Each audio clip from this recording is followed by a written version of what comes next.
Cium, cerita pendek karya Raditya Dika dibacakan oleh penulisnya sendiri. Untuk dua orang yang sedang kencan pertama, berbagi cerita horor mungkin hal terakhir yang seharusnya mereka lakukan. Tapi inilah yang terjadi dengan Oki dan Rahma. Inilah yang terjadi jika dua orang sudah kehabisan bahan obrolan. Mereka berdua duduk di ruang tunggu kosan Rahma sesaat setelah mereka nonton film di Epicentrum Walk.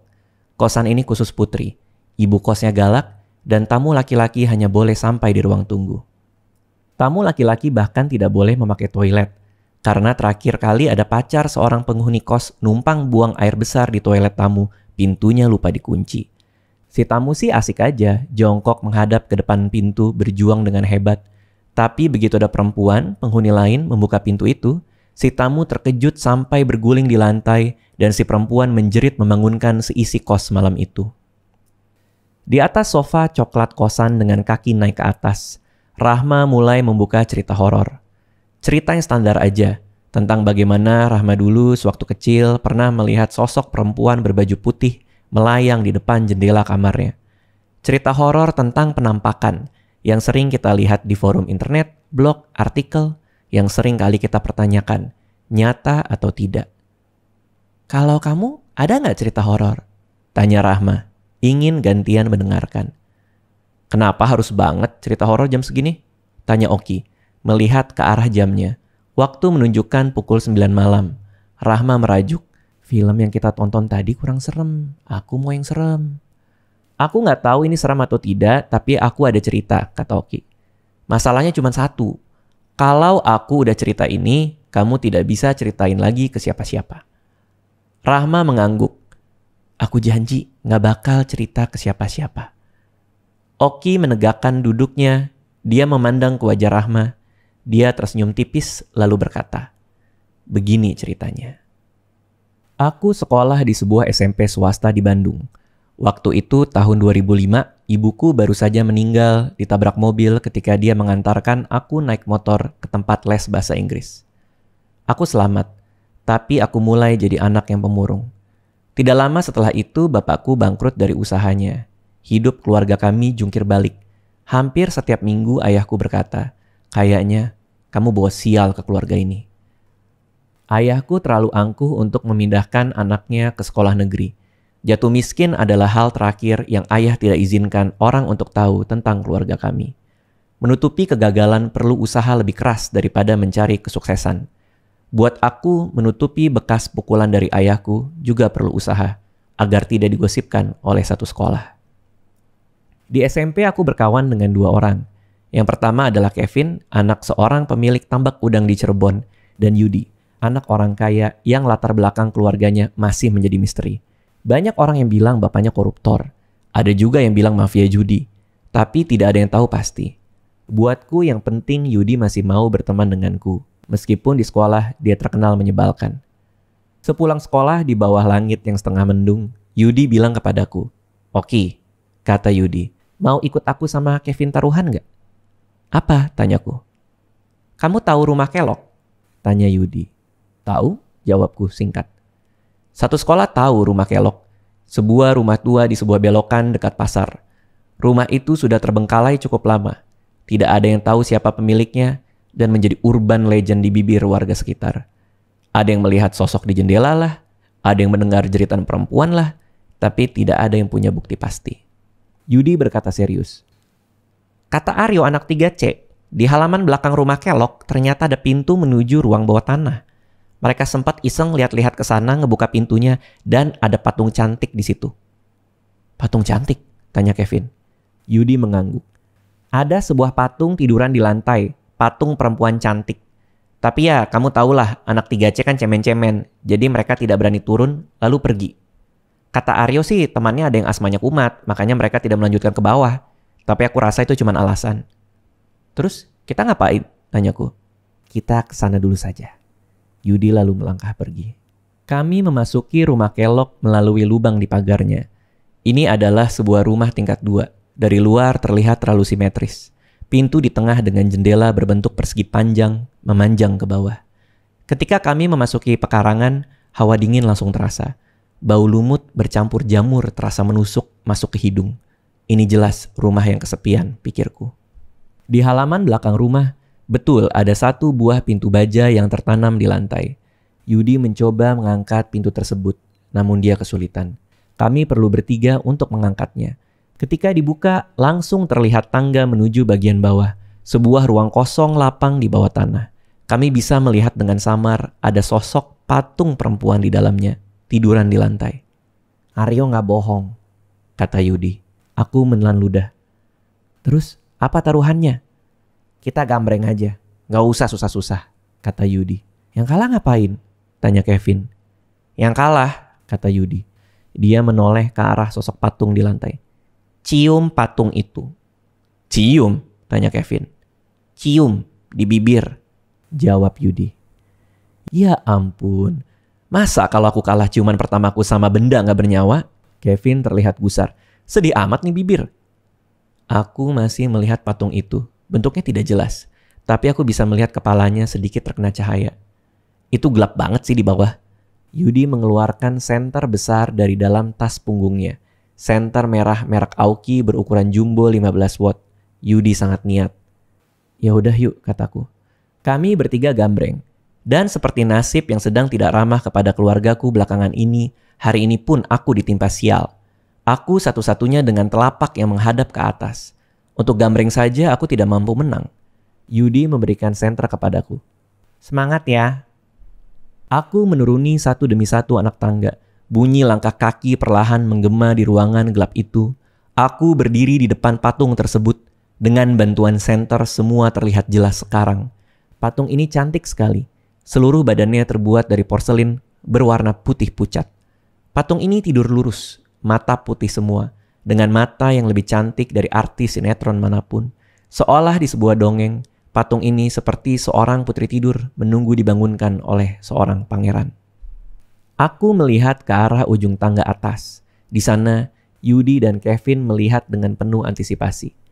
Ini mudah kok, tinggal menempelkan bibir ke patung ini. Tapi kenapa aku merasa ragu?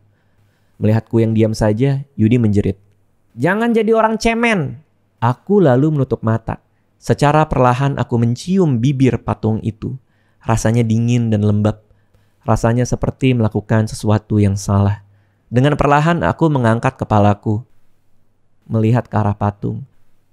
Mataku mengarah kepada sebuah kertas kecil yang dipasang di dada patung tersebut. Kertas bertuliskan huruf kuno, seperti toge bungkuk yang dijajarkan dengan arah yang berbeda-beda. Aku mencopotnya, memerhatikan tulisan itu, lalu membuangnya ke lantai. Aku berbalik dan bersiap untuk pergi keluar. Tantangan sudah selesai. Tiba-tiba aku mendengar suara pintu. Brak! Pintu jalan keluar ditutup oleh Yudi. Aku berlari ke ujung menggedor pintu yang dia tutup. Buka pintunya. Yudi tertawa. Kamu nyantai aja dulu di situ. Kami mau lihat-lihat rumahnya. Keluarin. Aku mulai panik. Keluarin sekarang. Oki, santai aja. Kami janji pasti balik kok. Cuma lihat-lihat sebentar, kata Yudi. Paling lama setengah jam Ki, kata Kevin. Kami pasti balik. Mereka lalu berjalan menjauh. Aku bisa mendengar suara tawa mereka. Aku berjalan perlahan ke bawah kembali. Mencari jalan keluar lain, mengarahkan senter ke seluruh penjuru ruangan. Ruangan ini cukup besar, tapi semuanya tembok. Entah apa yang dipikirkan pemilik sebelumnya, meninggalkan patung di ruang tersembunyi seperti ini, di ruang kosong, tanpa ada apa-apa. Aku memicingkan mata melihat ada huruf yang sama dengan kertas yang kubuang tadi, terukir di tembok. Aneh. Lalu, aku tidak akan pernah lupa apa yang terjadi berikutnya. Di heningnya ruangan ini ada suara gesekan terdengar. Pelan sekali. Sk, sk, sk. Aku mengarahkan senter ke belakang. Tidak ada apa-apa. Aku mengarahkan senter ke samping. Tidak ada apa-apa. Tapi bunyi itu terus mengganggu. Sk, sk, sk. Lalu ketika aku mengarahkan senter ke atas, di situ aku melihat dia. Sebuah sosok manusia sedang merayap di langit-langit rumah. Tangannya sama panjang dengan kakinya. Aku tidak tahu dia memakai baju atau tidak, tapi rambut panjangnya menutupi hampir semua bagian tubuhnya. Menjuntai dari atas langit-langit, dia memandangiku. Sosok itu bergerak pelan. Tangannya menapak di langit-langit, menempel tanpa harus mencengkram. Kakinya bengkok hingga dengkulnya hampir mengenai tulang rusuknya. Kepalanya menoleh ke arahku. Lalu wajahnya. Oh, wajah itu. Matanya terbuka besar. Pipinya sobek di sebelah kiri sehingga giginya bisa terlihat meskipun mulutnya tidak terbuka. Dia menarik nafas panjang lalu dia membuka mulutnya berkata, "Halo sayang." Aku hendak berlari, tapi kaki tidak bisa bergerak. Aku hendak menjerit, tapi badai adrenalin terlalu tinggi sampai membuat mulutku lumpuh. Aku gemeteran, tidak bisa ngapa-ngapain. Nafasku mendera seperti tembakan senapan otomatis. Jantungku memompa terlalu kencang hingga aku mulai pusing. Ada keheningan beberapa saat, sampai akhirnya aku mengumpulkan keberanian untuk bertanya, "Kamu siapa?" "Aku," tanya sosok itu. "Aku dosa yang manis, sayang." Sosok itu perlahan merayap ke arah tembok bergerak ke arahku. "Aku yang kamu keluarkan dari penderitaan panjang. Yang kamu cium. Yang kamu bebaskan." "Kamu hantu?" tanyaku. Dia tertawa.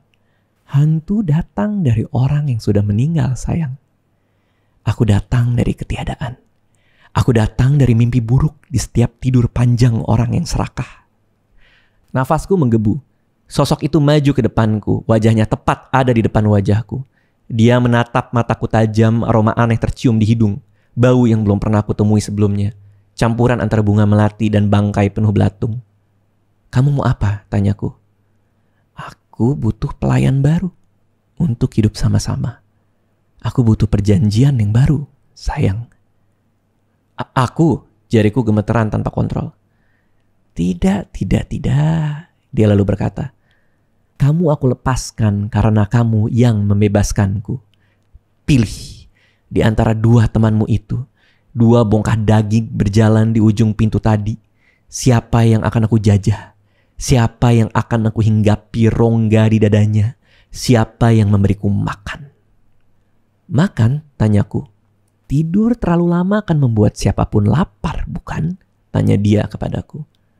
Aku semakin gusar. "Apa yang terjadi kalau aku memberikan kamu kepada mereka?"